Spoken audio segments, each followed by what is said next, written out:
Welcome to Rajapalayam recipes. இன்றைக்கி ஒரு நைவேத்தியம் தான் பண்ணுறோம்.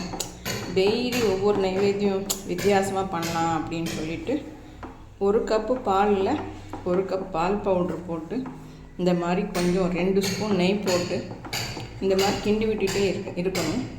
இது ஒரு லட்டு தான். இது டெசிகேட் கோகோனட் பவுடர். இதை போட்டு தான் நம்ம இன்றைக்கி சாமிக்கு ஒரு நைவேத்தியம் பண்ணுறோம்.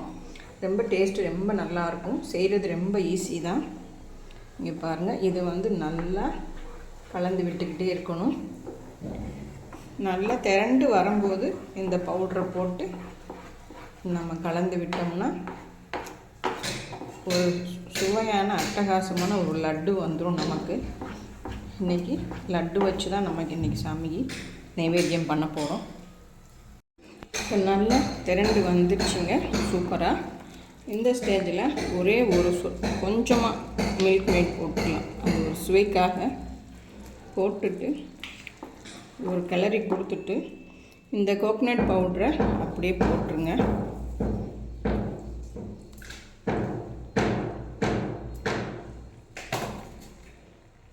இவ்வளோதான்.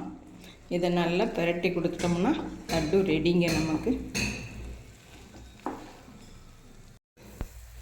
இந்த ஸ்டேஜில் ஒரு கப்பு சர்க்கரையும் போட்டுக்கலாம். இது நல்லா கிளறி கொடுத்துட்டா நமக்கு லட்டு ரெடிங்க. ஈஸியான லட்டு, சுவையான லட்டு. இப்போ இந்த ஸ்டேஜில் சும்மா முதல்ல நெய் ஊற்றிட்டோம். சும்மா ஒரே ஒரு கரண்டி மட்டும் ஊற்றிக்கலாம். அவ்வளோதாங்க. இது லட்டு பிடிச்சிட்டு வந்துடலாம். இப்போ பார்த்திங்கன்னா நல்லாவே பக்குவம் வந்துடுச்சு. அந்த பதம் வந்தால் இந்த மாதிரி இந்த கடாயில் ஒட்டாமல் வர்றது தான் பதம். அவ்வளோதாங்க. இப்போ நீங்கள் எடுத்து அழகாக உருண்டை பண்ணிக்கிட்டீங்கன்னா உங்களுக்கு லட்டு ரெடி. இது பிகினர்ஸுக்கு ரொம்ப ஈஸி. பேச்சுலர்ஸ் எல்லாம் நீங்கள் இது ஈஸியாகவே செஞ்சிடலாம். தேங்காய் திருத்த வேண்டாம், ஒன்றுமே பண்ண வேண்டாம். ஆனால் டேஸ்ட்டு ரொம்ப அட்டகாசமாக இருக்கும். இது நீங்களும் செஞ்சு பாருங்கள்.